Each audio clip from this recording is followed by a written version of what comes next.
प्रियंका, आज तक में स्वागत है आपका जी। आज आप वाल्मीकि बस्ती गई थी लखनऊ में।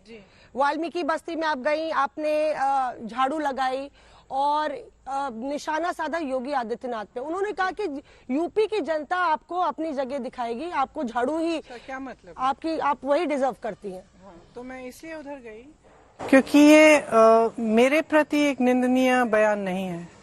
ये बयान उन करोड़ों सफाई कर्मचारियों के प्रति, उन करोड़ों महिलाओं के प्रति जो हर रोज सुबह अपने घर में झाड़ू लगाती हैं, उनके प्रति, हमारे दलित भाई बहनों के प्रति जो ये काम अक्सर करते हैं, उनके प्रति है ये बयान।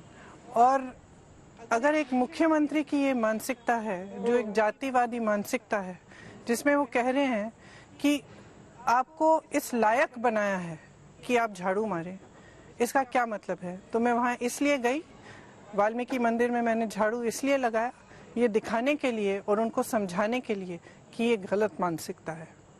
लगातार स्वच्छ भारत अभियान छेड़ा गया, प्रधानमंत्री नरेंद्र मोदी ने भी स्वच्छता अभियान छेड़ा, श्रमदान किया, तो तंज योगी आदित्यनाथ किस पे कस रहे थे? क्योंकि महात्मा गांधी ने भी सादगी और स्वच्छता का। उनसे पूछिए, उनके बयान को सुनकर तो ऐसे लगता है कि एक छोटा काम है, गंदा काम है। इसमें कौन सा गंदा काम है? क्या छोटापन है इसमें? क्योंकि पिछड़े और गरीब तबके के एक बड़ा समुदाय है जिसका जो बयान दिया है, उनको अपमानित किया है। और इस तरह से मुख्यमंत्री जी मंच पे बैठकर एक पूरे तबके का अपमान करें, ये सही बात नहीं है, ये गलत बात है। जिस तरह से सुप्रीम कोर्ट ने आज टिप्पणी की है, सुप्रीम कोर्ट ने भी कहा है, पूरे लखीमपुर खीरी इंसिडेंट पे अगर हम लोग आए तो लगातार आप आक्रामक रही हैं। सुप्रीम कोर्ट ने वही बात दोहरा दी जो आप कह रही हैं। सुप्रीम कोर्ट ने कहा हम संतुष्ट नहीं है यूपी सरकार से। सुप्रीम कोर्ट ने कहा कि क्या 302 अगर दूसरों पर होती है तो आप इसी तरह से कार्रवाई करते हैं, अभी भी अमित मिश्रा फ्री है। तो वही बात सुप्रीम कोर्ट दोहरा रहा है, सरकार क्यों नहीं सुन रही? जब मैं उन परिवारों के पास गई तो एक बात बहुत साफ निकली जी, उनको सरकार की तरफ से 45 लाख का मुआवजा मिला है, छत्तीसगढ़ पंजाब की सरकारों की तरफ से भी 50-50 लाख का मिलने वाला है। वो कहते हैं हमें एक पैसा भी नहीं चाहिए, हमें इससे कोई मतलब नहीं है, हमें इंसाफ चाहिए, हमें न्याय चाहिए।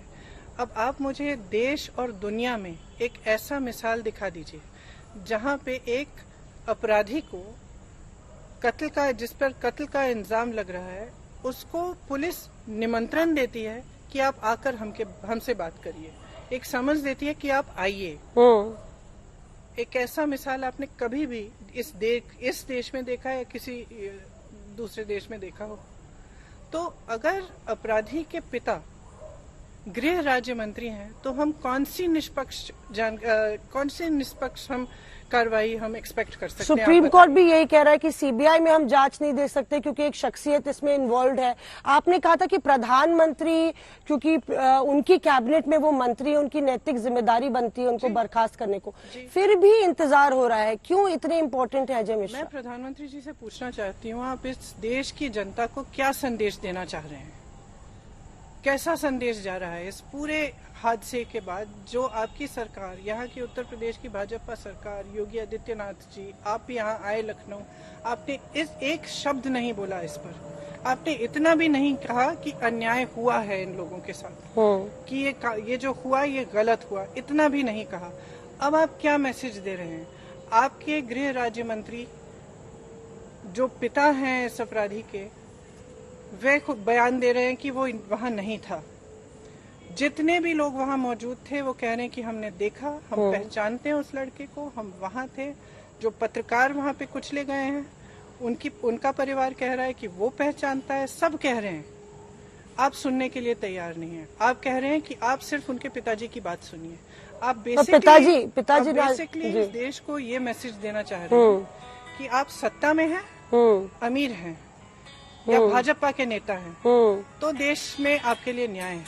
अगर आप गरीब हैं, आप दलित हैं, आप किसान हैं, आप महिला हैं, तो आपके लिए न्याय की संभावना है ही नहीं। इसीलिए मैं बार बार कह रही हूँ कि एक नैतिक जिम्मेदारी जो शासन में होता है, जो कोई नई चीज नहीं है, ये पुराने हमारे देश की बहुत पुरानी परंपरा है। जो राजा शासन करते थे उनकी भी परंपरा है कि कोई जिम्मेदारी ले, अगर कुछ गलत हो तो जिम्मेदारी ले कोई।